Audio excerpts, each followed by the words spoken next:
From courtside of the virtual hardwood, it's the NLSC Podcast, a weekly show for basketball gamers and hardcore hoopheads. This is episode 572. I'm Andrew in our forum, Andrew NLSC on X. I'm joined as always by my co-host Derek, DV3 in the forum, and DV3G and DV384 on X. Derek, basketball games are on our minds, and as usual, we have something to say about them, so please, tip us off. Yeah, so our topic today was once again spearheaded by the amazing NLSC community. This time it is Bucky T who asked, how would you rank NBA 2K6 through NBA 2K13? And of course, Andrew, this is the Xbox 360 and PS3 gen of 2Ks. So before we get into our choices, it's important to note that this is the generation of 2Ks that made them the dominant player in the basketball gaming space. This is when they overtook NBA Live. The transition to next gen for the NBA Live series, starting with NBA Live 06, was not smooth.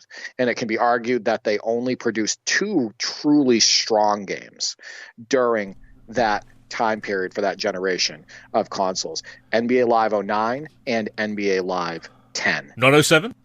not NBA Live 07.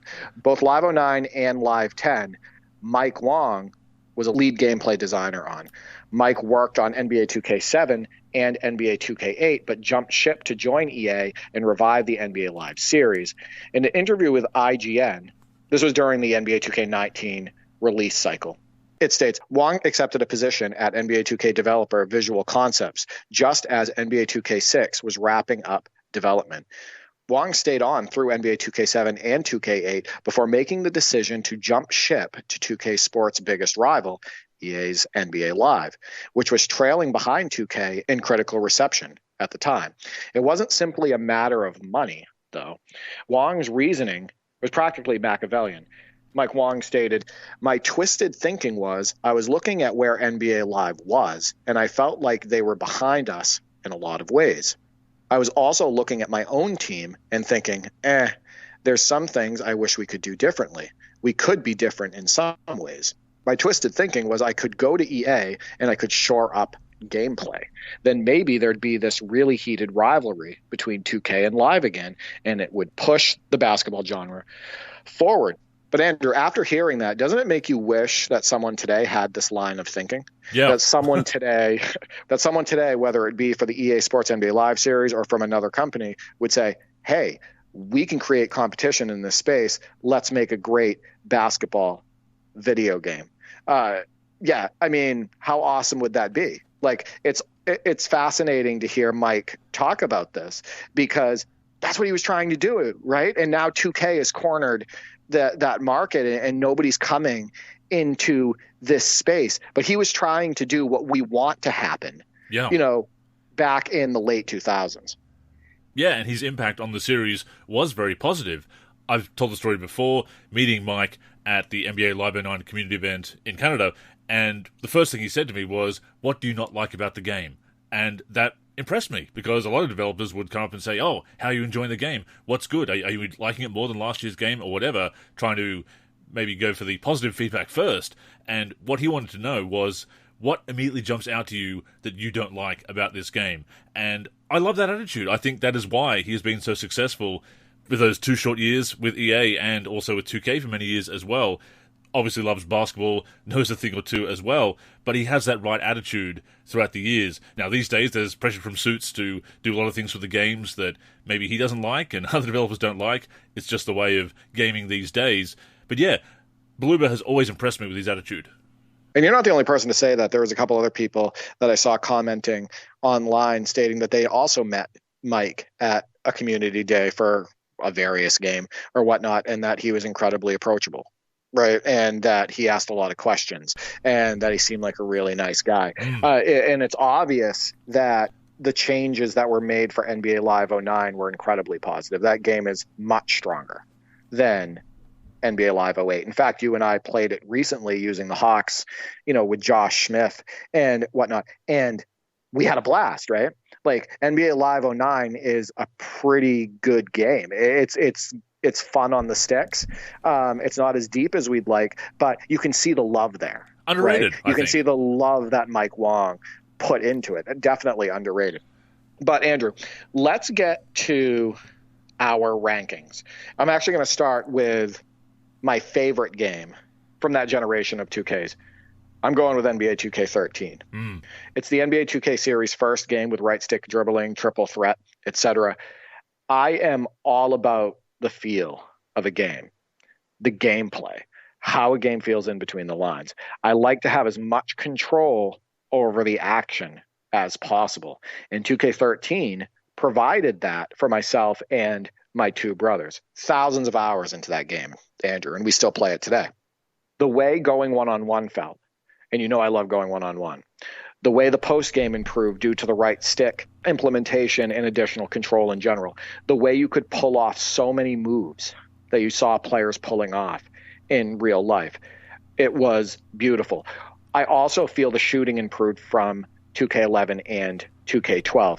I loved 2K13 at the time, and I still love it today.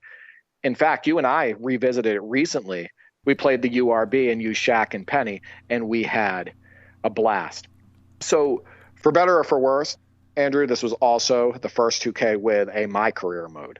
It was also the first 2K to have my team. And then it had your standard modes, the association, season, playoffs, practice, it had NBA creating a legend. It had the association online, NBA blacktop, etc. So yeah, Andrew, this game had all the depth you wanted, and it was a big jump in that regard, kind of like NBA 2K16 was from NBA 2K15. I really feel they went all out with this title. There was just a ton of content that you could sink hours into, and then again, like I stated, the gameplay, it was a blast.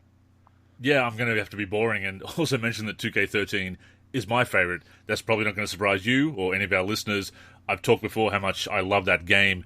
The first 2Ks I was really able to get into thanks to that right stick dribbling. They avoided that for so long. Maybe because it wasn't an EA idea. We speculated about that before, Derek, that they just didn't want to take something from NBA Live despite how good of an idea it was, and eventually they relented, and for the better. It was also the first year I got into My Career. I dabbled with My Player, the original version of the career mode. In 2K12 it had kind of intrigued me, but My Career, the rebrand, the revamp in 2K13 really hooked me, which is funny because for so many years I'm a franchise guy. I'm an association, dynasty, franchise player. I don't want to play a career mode. Then I got hooked on it, and it's become a staple of my gaming ever since. I've played 2K14 My Career on PS4 a lot more, but 2K13 was the game that got me into it.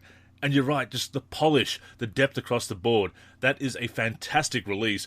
It speaks volumes that pretty much the worst that people can say about it is they don't like the soundtrack and Jay-Z's influence on the menus, and of course, the lack of blocked dunks. But when you look at the positives versus the negatives for 2K13, the positives really outweigh the negatives.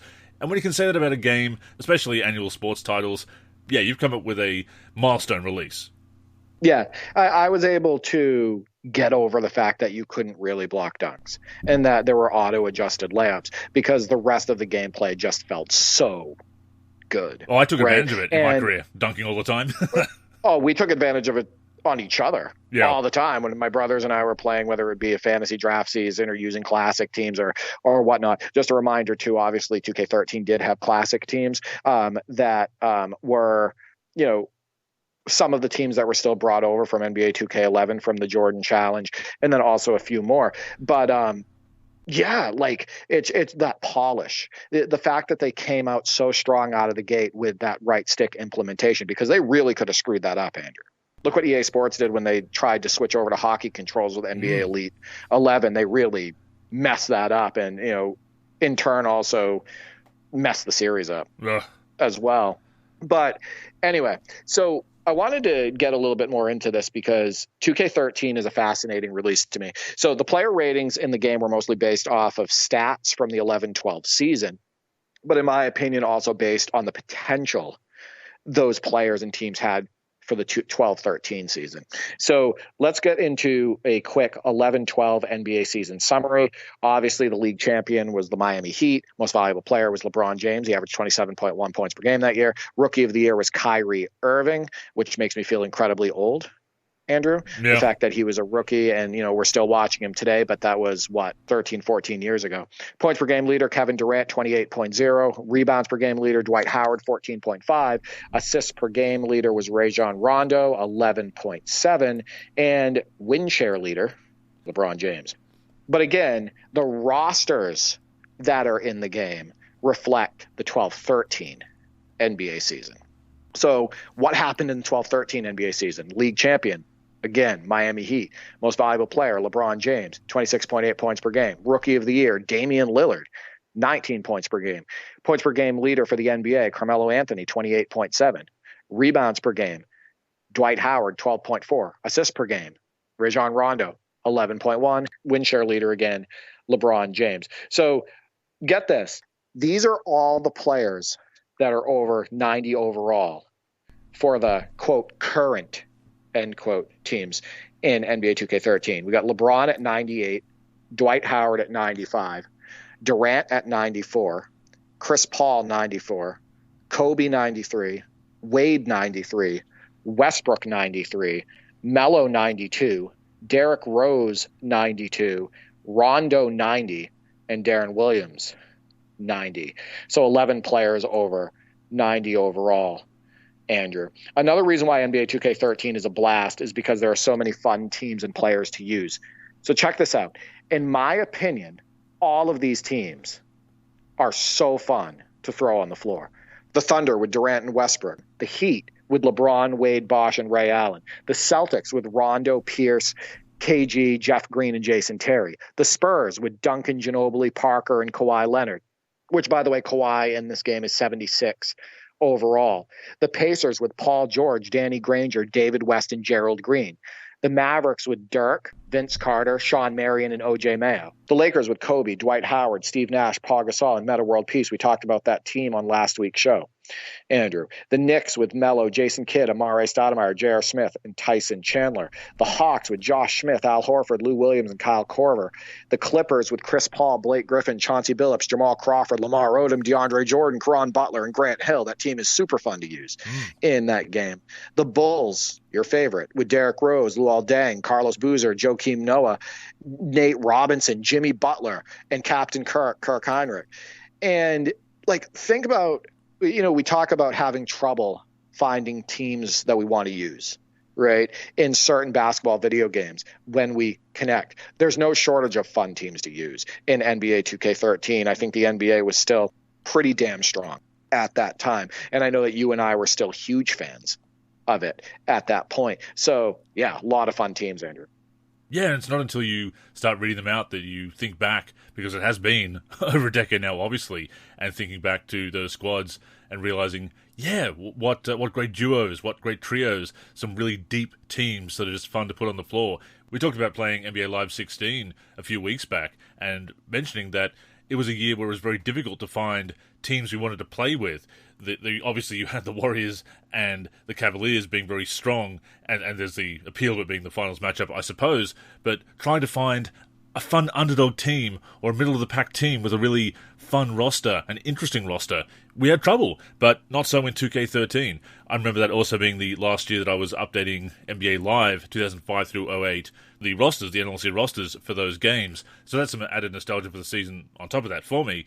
But yeah, that's something else that makes a game great, when it's set in a season with great rosters, a memorable season, one that you want to revisit, one that is nostalgic. Because sure, Live 16 is a solid game, kind of underrated as we've said, but it is hard to replay it with those rosters and trying to find a lineup that you really want to play with. So yeah, it's one of those underrated aspects of games, and it's really only in hindsight, obviously, the season has to play out, and you have to see how it shapes up. But it does contribute to a game becoming a classic and certainly having replay value when it has such strong rosters. Exactly. I also want to point out that the classic teams I mentioned before included the 01-02 Kings all the way back to the 64-65 Celtics. But Webber, Julius Erving, and Kareem Abdul-Jabbar were all not included in the game at launch. And that Sacramento Kings team without Webber is just silly. Yeah. Right? Lakers and Bucks without Kareem, silly. And, Julius Erving missing from the 76, 77 Sixers and whatnot. just doesn't feel right. So yeah, I mean, there were still some fun classic teams to put on the floor and whatnot, but those I didn't really enjoy putting on the floor. Before we go on, a reminder that the NLSC podcast comes out every week on the NLSC, NBA-live.com, as well as our YouTube channel. We're also on Spotify, Apple Podcasts, and other podcast apps. If you're listening on any of those apps, we'd greatly appreciate a review. To keep up with the show and everything we're doing with basketball gaming in general, connect with us on social media. On Twitter and Facebook, we are the NLSC. We also have an Instagram, NLSC Basketball, and on YouTube, we're youtube.com/NBA Live Series Center. Once again, visit us at nba-live.com, where in addition to the podcast, you'll also find all of our original content, as well as our forum and modding community.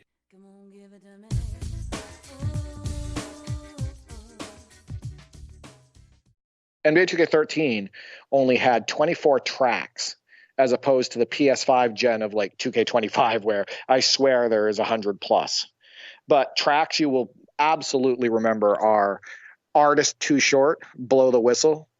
And I know you're going to be singing these in your head. You're going to be hearing the beats and whatnot.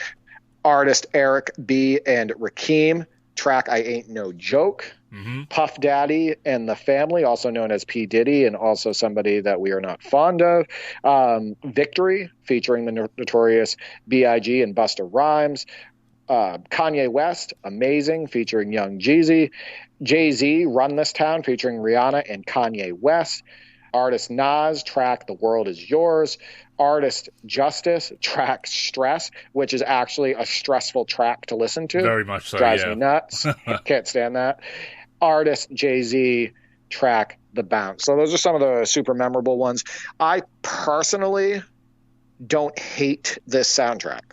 There's a lot of memories behind it for me, but this was the Jay-Z influence. This is when they started getting the, more popular artists to, make music for the games. And then those artists ended up dominating the soundtracks for the most part, since not these same ones, but you know what I mean, the popular ones of the current time and whatnot. I prefer the soundtrack for like 2K11 and 2K12, stuff with more underground music, the style, etc. So that's just my opinion, but I don't hate the 2K13 soundtrack. And how it was reviewed, IGN stated the pacing, flow, and feel all remain impeccable. They gave it a 9.1 out of 10. And GameSpot gave it a 9 out of 10, stating NBA 2K13 is probably the best sports game I have ever played. So I don't know how I would, rate it on a scale of 1 to 10, Andrew, but for that generation of 2Ks, NBA 2K13 tops my list. Easily. I mean, it would be very close to a 10 for me. I do hesitate to give anything 10 out of 10 when there is still some issues here and there, when there is room for improvement, as there still was in 2K13, as much as I do love it.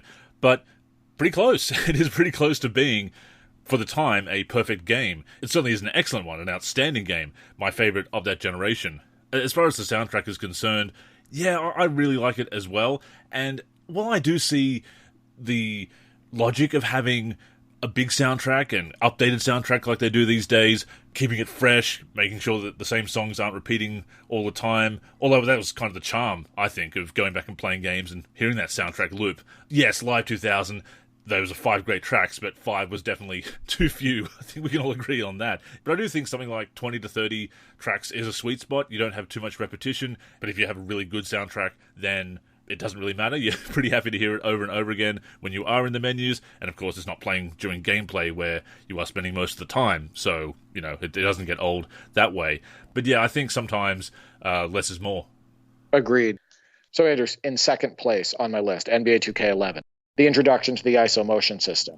Before this, with 2K10, you had a button you used for a spin move, a button you used for a crossover, and a trigger that you basically used mostly for hesitation dribbles. But like 2K13, with the introduction to right stick dribbling, I thought they did a good job with ISO motion right out of the gate. And of course, with this game, you remember the commercials with Kobe and Derrick Rose sitting on the couch playing the game, getting you all pumped up for it. Great advertising for this game. This game also brought in the Jordan Challenge And obviously that was a huge deal for you, Andrew, as a Bulls fan and a giant Michael Jordan fan. And it was done so well. And, executing moves on the court with Michael Jordan felt like, real life. You could pull off, the free throw line dunk and, he's sticking out his tongue on the floor. You can do his acrobatic layups. You could do his signature dunks. He shot just like Jordan. He did that little, 1 foot fadeaway that looks so amazing in that game, and it's pretty easy to execute. And the way that game looks, the way it feels, the depth. It was the first 2K with classic teams, which when you look back on it, that's kind of the beginning of what we have today with my NBA eras, right? Definitely. It's obviously a lot less teams, right? And obviously it's just classic teams that were included for the Jordan Challenge and in the regular roster. Right, exactly. But it is kind of the start to, for what we have today. And, it had the association, the black top mode, online leagues, playoff season, situational mode, and it had practice and whatnot. So just like a lot of your standard stuff. But yeah, Andrew, NBA 2K11, that introduction with Jordan walking out of the tunnel and stating, "Are you ready?" And just that Bulls introduction, and they put you out on the floor against the Lakers, and you're using Jordan. It's like, this is the most realistic stuff I've ever experienced on a basketball video game, and just the love that they put in to that game. I think that the reason why it falls a little bit behind 2K13 for me is just that right stick control. Just gameplay is so important. I didn't like the ISO motion system as much. I feel like when you execute moves on NBA 2K13, overall, it feels better. I also think that, NBA 2K13, as it relates to Jordan, you still had, that bulk of animations, those realistic animations that they had for him in 2K11 in 2K13. So it was still so fun to use MJ. But yeah, 2K11 for me, Andrew, it's hard for me to say otherwise. Absolutely, and I have it at number 2 as well, actually with a tie with 2K12. Get into that in a little bit. But the Jordan Challenge was huge, paving the way for the historical content that we have now. It was the kind of thing that we didn't expect to see. Oh, they'll never have classic teams. They'll never be able to license all the players. And certainly they didn't license all the players for the Jordan Challenge in 2K11. The Bulls teams tend to be the deepest. A lot of the opponents only have the starting 5, but that's all you need for the challenge. It works for that mode, and it was still a stepping stone. It was still making inroads into getting all that historical content in the game. And like you say, the authenticity with MJ was just fantastic. Very exciting when that was announced.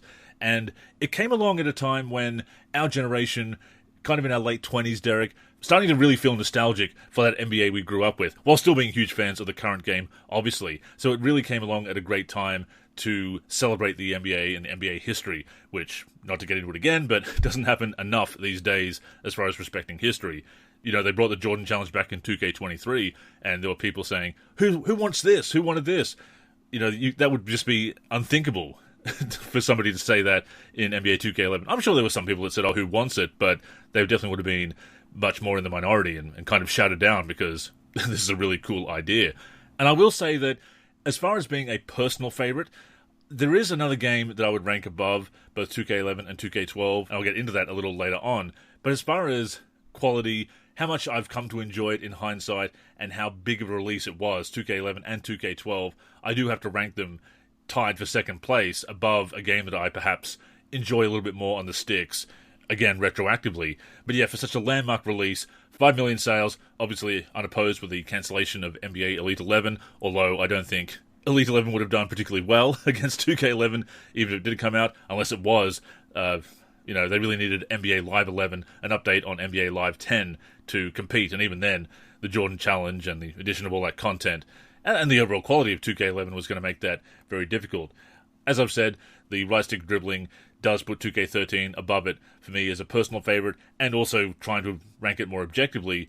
But yeah, 2K11 is definitely tied for second for me. Yeah, I would say that the 3 biggest issues I have with the gameplay with 2K11 are one, obviously we stated the right stick dribbling is preferred, right? So that, not a big fan of the ISO motion system, but I could make it work and execute moves. But the other two I just thought the post game was overall pretty poor in that game. It felt a little bit limited, especially compared to NBA 2K13 and whatnot. Clunky. A bit clunky. And the computer's ability and your team's ability to intercept passes. I think there's a lot of floaty passes in that game. I feel like the AI especially is far too quick in the passing lanes. So you could make like a routine pass that you could make in real life, and suddenly the AI is popping into that passing lane unrealistically and they're headed the other way. I think there's far too many turnovers like that in NBA 2K11. But otherwise, I love the gameplay. It's a lot of fun. So Andrew, only 8 players are rated 90 overall or above in NBA 2K11. It's Kobe at 97, LeBron 97, Wade 97, Chris Paul 95, Carmelo Anthony 93, Darren Williams 92, Durant 91, and Tim Duncan 90. So Andrew, just another note, Dirk off of the 09-10 NBA season, because if you remember correctly, NBA 2K11 came out in the fall of 2010. So the ratings are mostly based off of that performance in 09-10, and Dirk is rated an 83. And I think that the reason why he's usually rated lower in these games is mostly off of the way the developers, the people that work on the rosters, etc., interpret his athleticism. And in most NBA 2K games and whatnot, he's far slower than he was in real life. And I think that that's in most NBA video games. Dirk can't move like he did in real life as far as being a point forward at times, as far as going downhill, as far as that quickness and being able to get to his spots. And it can make Dirk really frustrating to use in video games.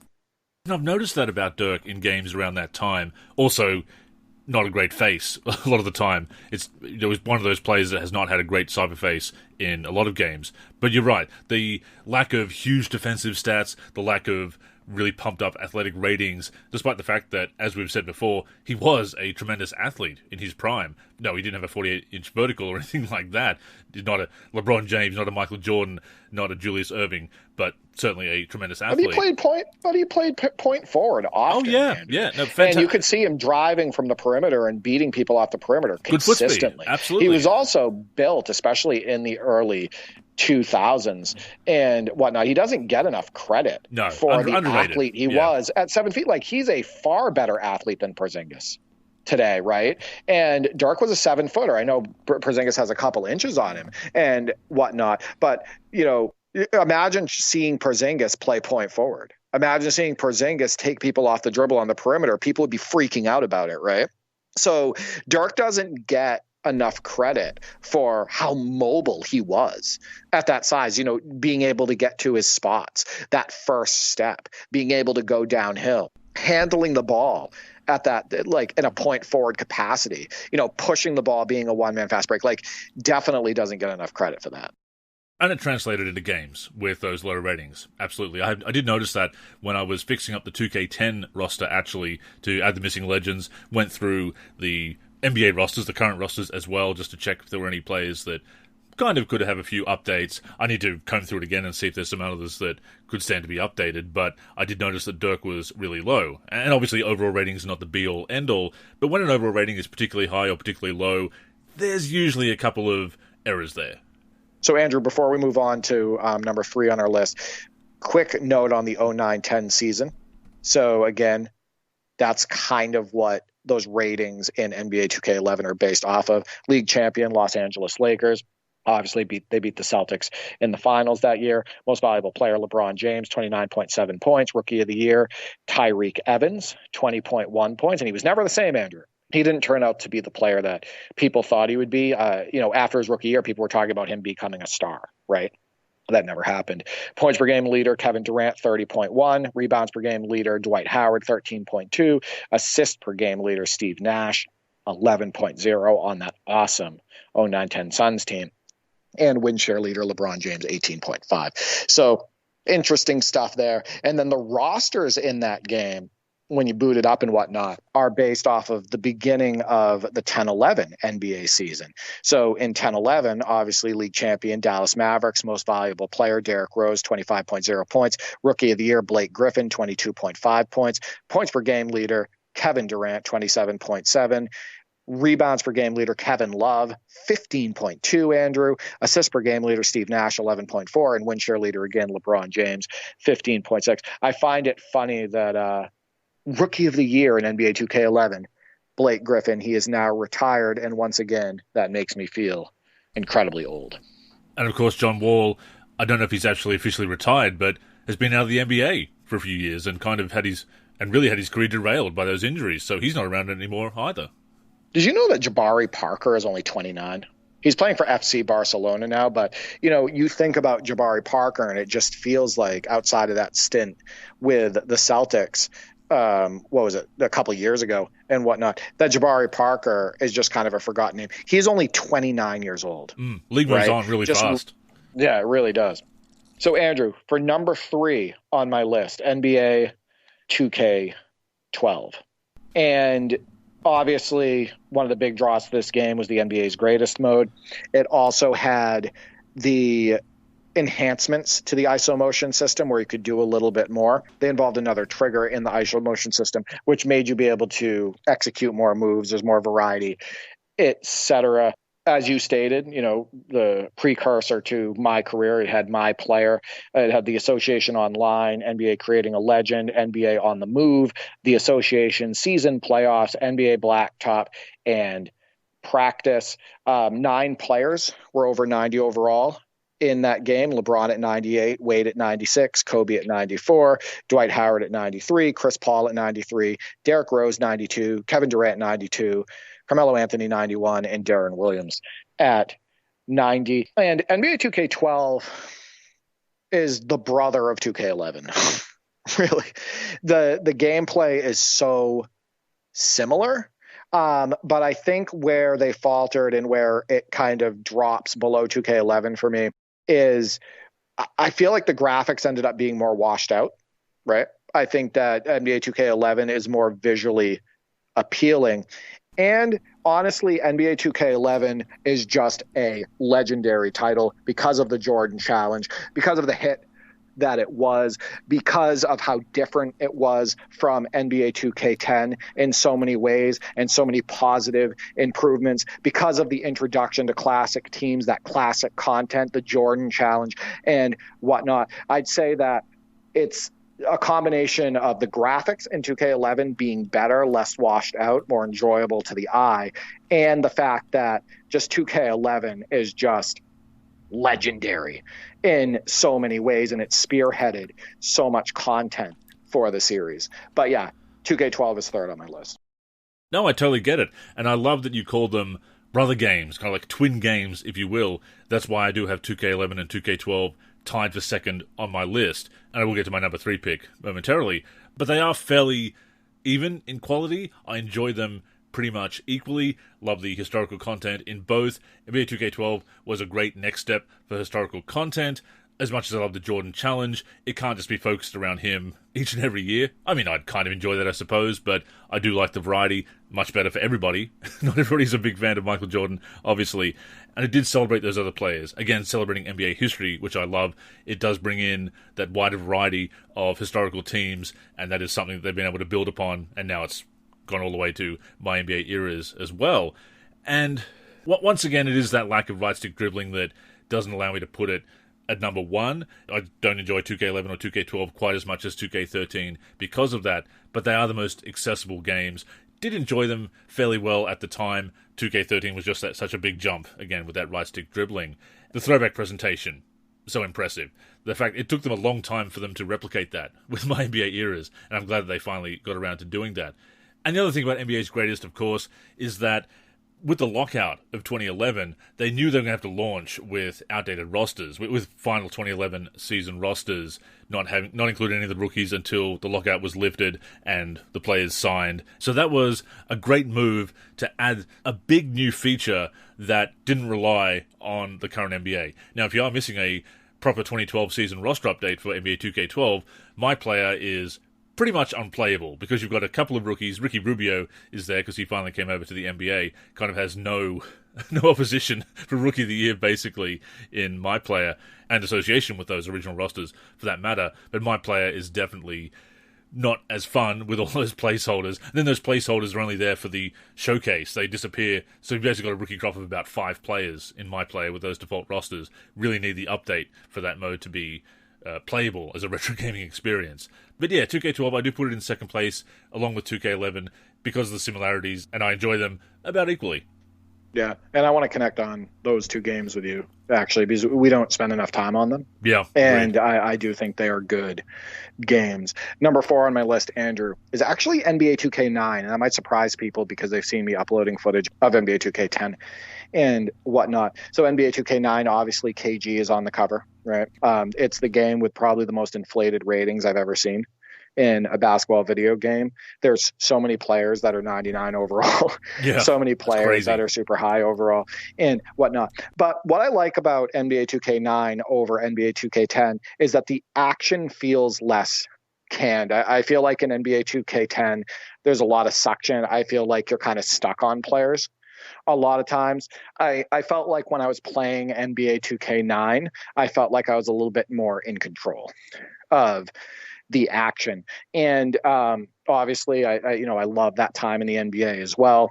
NBA 2K9, which is reflective of the 07-08 NBA season, which huge Celtics fan at the time. Obviously KG is on the cover. It's awesome for me that he's on the cover and I can use the Celtics in that game. It feels like I'm using the Celtics in real life, et cetera. I think that the main reason, though, that I put that game over 2K10 is because it feels less canned. The graphics are not necessarily better. The way the controls work isn't necessarily different or better. It's just I feel like I have more control over the action. And, of course, a milestone release for our community, the first PC release in the NBA 2K series, right. and tipping off the modding community. Not as many mods for that game. We were still figuring things out, but we've gone back and made some pretty good mods with what we've got, with what we were able to do. But the point is, it tipped things off. You go back to NBA Live 95, a lot of great roster mods for that game, but nothing like what would be made for later NBA Lives, just the way it goes when we're still figuring things out with a new game in our modding community. The funny thing about 2K9 is I actually have it second last on my list, and I don't think it's because it's a bad game. It's just one that I haven't spent enough time with. I think it's going to really jump up my rankings, and I'd love to revisit that. We need to play that as well. Need to connect on that and play it as well, because I think I will enjoy it much more. I only rank it low because I haven't spent enough time with it, but I do see the positives that you're talking about, so it's kind of low by default for me, but yeah, it does have those positives, and tipped off our modding community for 2K. So the fourth game on my list, and I'm ranking it 3 because I ranked 2K11 and 2K12 tied for second, but the fourth game, in third place for me, is, and this might surprise you and others, Derek, but NBA 2K6. I've really come to enjoy that game in recent years, going back and playing it, actually modding the rosters much as you can with the in-game roster editing functionality, and I just feel it's a really strong start to the generation, a stronger start than Live 06. Yes, it doesn't have right-stick dribbling, but of all those early 2Ks that don't have the right-stick dribbling, it's the one that I've been able to adjust to the most and enjoy the most. Well, it's up there. 2K10 is up there as well, and we'll get to that when we get to that. But I really do like 2K6. Very strong start to the generation, much stronger than Live 06, as I said. Very entertaining 24/7 mode. You don't see that kind of creativity these days, because I suppose you can't monetize it anymore. But that story-driven mode, playing through all the challenges, some really interesting gameplay modifiers during that challenge, the big ball mode, the mini ball mode, the reverse controls, as much as I really groaned whenever I saw that challenge come along, because it really does mess you up. But yeah, I really do enjoy 2K6, so much so that even though other games I would agree are perhaps technically better, it is one of the ones that I enjoy the most. And yeah, I'll be getting to NBA 2K6 shortly. I feel like I still need to spend a little bit more time with it. I spent a ton of time with it, back in the day, and I revisited it a couple years ago and was playing it quite a bit. And I know that you've been on this huge 2K6 kick for a while now, and I enjoy watching your footage. For me, next on my list, so this is number 5, is actually NBA 2K10. I love the atmosphere The crowd is really into it. The arena sounds are absolutely amazing. The action is awesome. You and I have spent quite a bit of time with that, connecting on it, over the last year and a half, either using the default roster or using classic season mods and whatnot. And I think that I am kind of drawn sometimes to that triangle or Y, depending on what control you're holding, spin control, and then the crossover button and whatnot. Sometimes I'm in the mood for simple, right? Sure. Sometimes I'm in the mood for simplicity and whatnot. And those controls make sense, and you know exactly what you're going to get when you push those buttons. And I think that it's really fun to go one-on-one in NBA 2K10 for that reason. I think you can create some amazing highlights. I think the game has really strong pace. Like I said, I think the biggest reason why I rank it a little bit lower than 2K9 is just the fact that it does feel a little bit more canned. But I love the graphics. I think the gameplay can be super strong and whatnot. And I actually think it's criminally underrated now based on being overshadowed by NBA 2K11.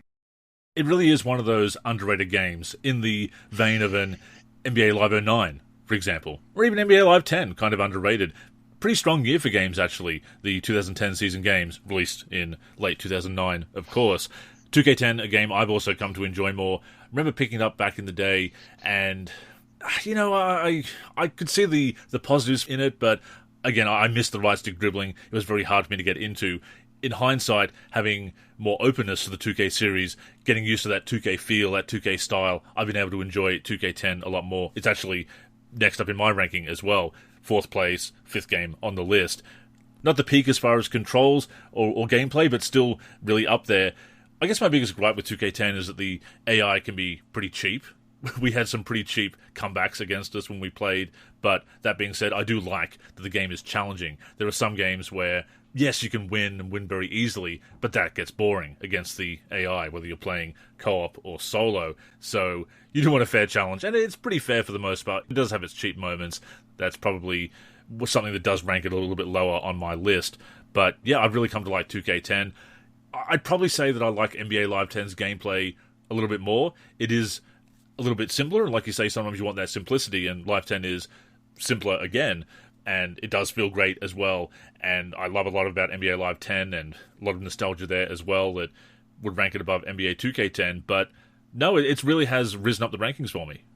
And those mods are great, right? Fantastic. It definitely helps that we've been on PC and, playing the 91, 92 mod and 96, 97. So well made. The 0203 mod. And they're so well made, and there was so much passion put into those projects and whatnot. And if the gameplay wasn't good, though, we wouldn't be playing it, right? No matter how good those mods are. So, yeah. But the next on my list, Andrew, people are going to be surprised at this because I have talked up 2K8, and we recently had a fun session on 2K7. I am going to go with 2K6 though for 6th on my list, and I think the reason is because I love how strong they came out of the gate, on the next generation of consoles at the time.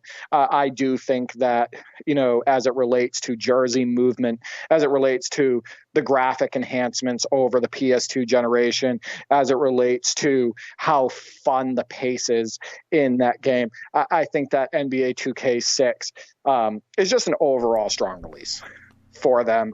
And I'd like to get a little bit more time with it. But the reason why it edges out NBA 2K7 for me is I think that the games do play pretty similar. But they did the whole 2K15 thing with 2K7, and everything got pretty dark, right? Like from a graphic standpoint, they went dark. And I don't think that the game is as visually appealing as NBA 2K6. And for that reason, I feel like I want to put NBA 2K6 on more than that game. But yeah, 2K6 is next on my list. And just to kind of round it out real quick, 2K7 is next. And my last ranked game. And what's funny about this, Andrew, is it shows you how strong 2K was on that generation. Because I really like NBA 2K8, right? I had a highlight in the top 10 recently for NBA 2K8, it was a KG windmill. My biggest problem with NBA 2K8 and what makes me not want to put it on that often is that damn suction.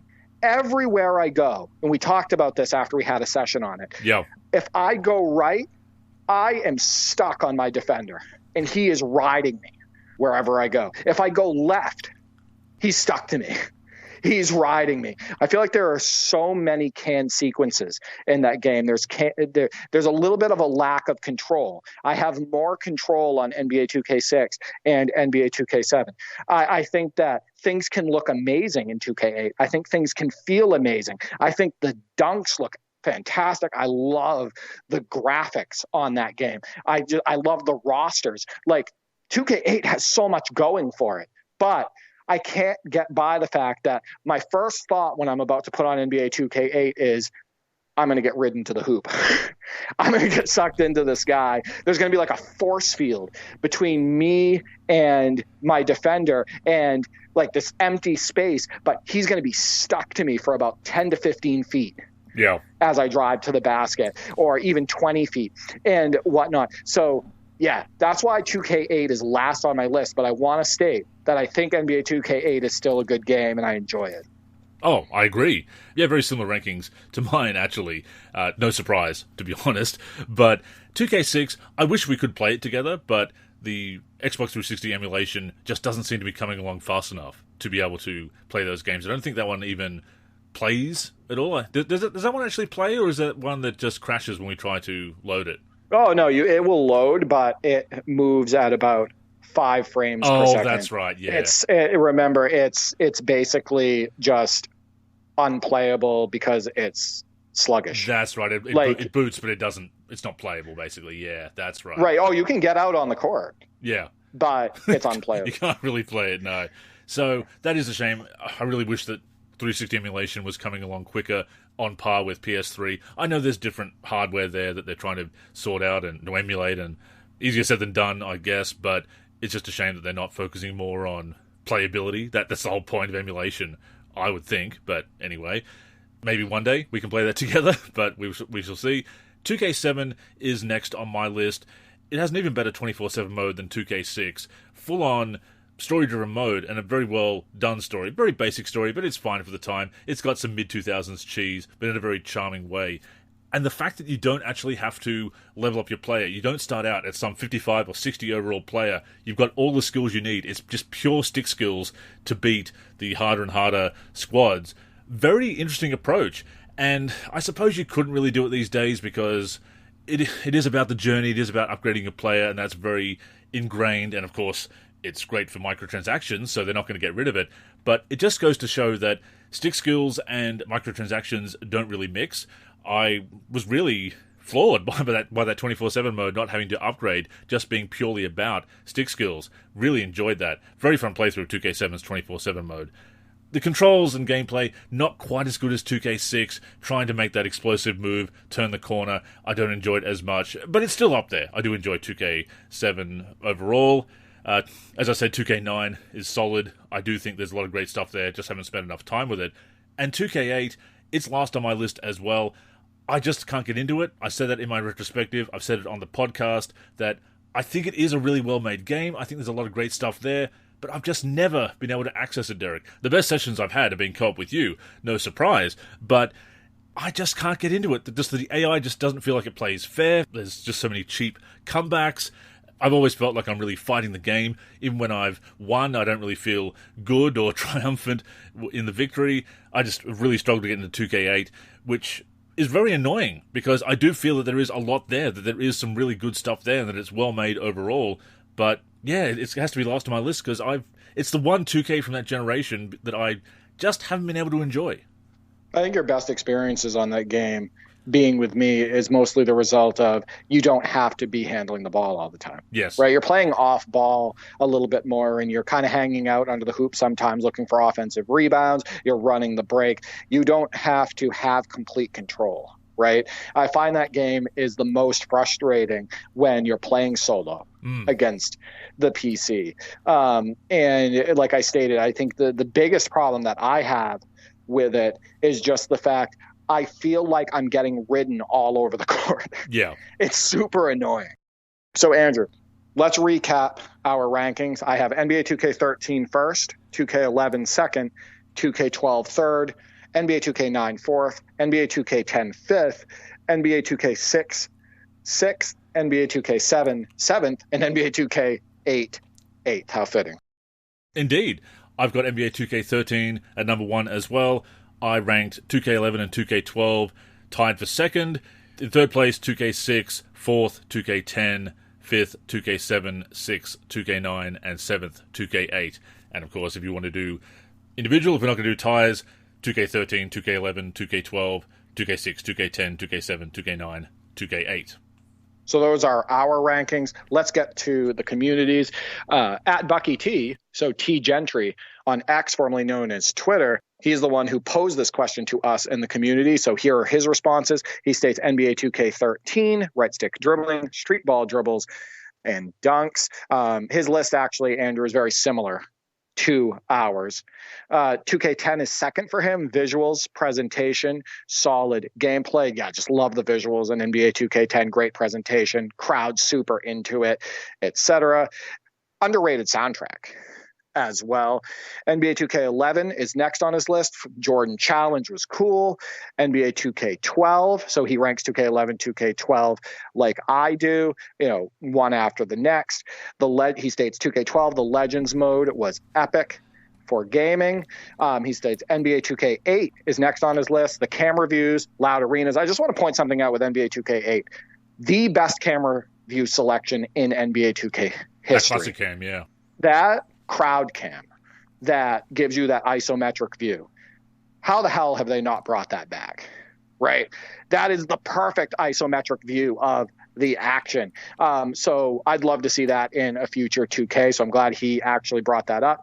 Next on his list is NBA 2K9, solid, followed by NBA 2K7, solid, and then NBA 2K6 is last on his list. He states it wasn't bad, and he states this was really hard. And I agree. I think the thing that makes this hard is the fact that they were so strong on that generation, because it would be easier if they had a bunch of flubs, right? If they made a bunch of mistakes or they had some bad releases. But I'd say that all of those games are playable and can be fun. Yeah, it's much easier to rank NBA Live on the 7th generation than NBA 2K. A few less games, obviously, but also some standouts both ways, good and bad. And look, I feel more positive about 2K6 than wasn't bad. I think it was actually quite good. But to your point and to his, the recurring theme is solid at worst. There isn't a terrible game that they made during that generation, or one that really stands out as, I really just can't stand this game. Well, I mean, I guess kind of 2K8 for me, but that is just my reaction. Going back and seeing some of the reviews at the time, I did see some of the criticisms that I have being said at the time. I didn't go back and read those reviews until after I'd written my retrospective, just out of interest to see what they were saying at the time. So I do stand by my criticisms of 2K8, but at the same time, I do think it is, like I said, a very well-made game. Technically, from a technical standpoint, I can see that it is well-made. I just can't get into it. I totally get his rankings. And yeah, seeing 2K10 in second place, yeah, that's really cool because, as we said, it is very underrated, overshadowed by 2K11 and 2K12 as it is. Right. I also want to point out, if you locked me in a room and said, play 10 hours of NBA 2K8, followed by playing 10 hours of 2K6, I may come out of that room and say, all right, 2K8's above 2K6, right? Like, that's how close these games are to me as far as a ranking system. So I do want to point that out. Him at Shrek2 Fanboy states, number 1, NBA 2K11, 2, NBA 2K12, 3, NBA 2K10, 4, 2K7, 5, 2K9, 6, 2K8, 7, 2K13, so much lower on his list, and 8, 2K6. So another last place vote for 2K6. And you know what? A lot of gamers could think that it's raw, right? They could not like the gameplay as much, and that's definitely understandable. He states 11 was the peak of the series for me, 12 in ways built off of that. I love 13, but gameplay feels like a drop at times unless you adjust sliders. Kind of frantic. And he states random, but I really loved playing the custom street mode, especially in 2K8, and wish they'd bring it back. Weather selection along with locations and such, super unique. And yeah, Andrew, back at the time, and even into the early 2010s, they were prioritizing street modes, blacktop, etc. And you really felt like when you were playing those modes in those games, like you were playing a street basketball game that was made specifically for street or blacktop hoops and whatnot. And I thought that was special about that time. You really felt like you were getting some sort of like and one or street hoops experience. Oh, definitely. I've really come to enjoy those early street modes, which is funny because I used to razz Just Ming about his love of blacktop mode, but now I've come to really enjoy it as well. Being able to select some really unique locations, being able to set the weather, playing in the rain at the fish market, kind of cool. Reminds me of the Sean Kemp VHS back in the day, him and Gary Payton heading down to the fish market in Seattle and tossing fish around, actually. not just tossing lobs, but tossing fish. But yeah, so much detail. Did stand out from the NBA gameplay. Yeah, I love those street modes. Royce states, the list is based on PlayStation versions of the game. I have to agree with Bucky T. This was super hard. He states 2K12, Legend Showcase, NBA Greatest, one of the best 2Ks, if not the best, in my opinion. And one of the reasons I bought the PS3 at first and rebought a PS3 2 years ago. Next on his list is 2K13. He states right stick dribbling and Dream Team. 2K11 is third on his list. He states Jordan Challenges and first historic teams. Then 2K10, so gameplay, presentation, etc. Then he states 2K7, first on PS3, terrific game. And last game with choose your own court for street or pickup games. He loved the rosters as well. He states then 2K9. I like this one more now than before, and gameplay feels smooth. Seventh on this list is 2K6. He states last on PS2, still terrific game. Shame PlayStation owners didn't get the 360 version of the game. Otherwise, it would be higher up on the list. He also enjoyed the rosters. And then last, he says 2K8. He says it's a solid game. Yeah, and I'd totally forgotten about the Dream Team in 2K13. That was a big deal. Yeah, do you remember all the advertising for that? Oh, yeah. Yeah. It was definitely a huge deal. The fact that they were able to get Charles Barkley on board. Yes. Right. That was the biggest deal of all. So moving over to Discord, ZCB44 says 2K11 at the number one spot, followed by 2K12, 2K13, 2K10, 2K9, 2K7, 2K6, and 2K8. So we're not alone, Andrew, with the frustrations with 2K8. It seems like it's actually a common community theme. Yeah, and again, going back and seeing some of the reviews at the time and the user comments did line up with a lot of things that I noticed in hindsight. So I don't want to engage in hyperbole here, Derek, and say, oh, it was the biggest misstep in 2K history or basketball gaming history. I think Live, frankly, owns that that distinction with NBA Elite 11, if nothing else. But I don't think it was that step forward after 2K6 and 2K7, and earlier releases were getting better every year as well, much as NBA Live in its heyday was getting better each and every year. 2K8, I feel, was kind of a misstep, maybe kind of a lateral movement, maybe a slight step back, but they did rebound with 2K9. Like I said, I haven't spent as much time with 2K9 to rank it higher, but I do like it better than 2K8. So thank you to the community for those responses. Bucky T, thank you for coming up with this topic suggestion. It was a lot of fun, revisiting these games and, putting together our rankings and whatnot. And, for the rest of the community, if you have a topic that you want us to discuss on the show, don't be shy, let us know, and we'll try to feature it. Absolutely. And I've enjoyed going back and playing these 2K games that I overlooked for so long that I couldn't get into because of my loyalty to Live, my preference for things that they were doing, right stick dribbling, and so forth. So it's been really refreshing to go back and discover these games and allow them to retroactively become favorites. It is difficult to rank that generation. I suppose 2K13 stands out as my number one, and 2K8 stands out as my last pick, my 7th or 8th pick on the list. But yeah, a very competitive generation within the series. A lot of close calls there. At worst, those games are solid, and that's what we want to see out of annual releases. They're not always going to get better each and every year, as much as we'd like that, but you don't want to see regression or really huge missteps, really huge swings and misses, as NBA Live has unfortunately done. 2K was able to take advantage of that during that generation, and the results speak for themselves. But yeah, I'm keen to keep playing those games, both solo and connecting with you. We're definitely going to have to connect on a few of those. Yeah, and you see, when we're talking about these games and you hear the way the community talks about them and whatnot, you see why they overtook NBA Live, right? It's pretty obvious. Yeah, no surprise at all, but maybe we'll rank some NBA Live games sometime. With that being said, that has brought us to the end of this week's show. As always, thank you for tuning in, and please join us again next week, and every week, on the NLSC, nba-live.com, our YouTube channel, or wherever you listen to podcasts. In the meantime, make sure you're following us on social media, that's where you can get in touch with us, and of course, stay up to date with all of our content. So Derek, go ahead and plug the handles. Yeah, you can reach me on X, formerly known as Twitter, at D43G and at D4384. I'm also on the NLSC, D43, and on YouTube, D43. As for me, I'm Andrew in the forum and Andrew NLSC on X and Blue Sky. The NLSC is on X, Facebook, and Blue Sky at the NLSC. We're also NLSC Basketball on Instagram and Threads. We're on YouTube at NBA Live Series Center. And of course, give a look to the NLSC itself, nba-live.com, for everything we do for basketball video games. So, thank you once again for tuning in, and until next time, I'm Andrew. Derek. Go get buckets, everyone.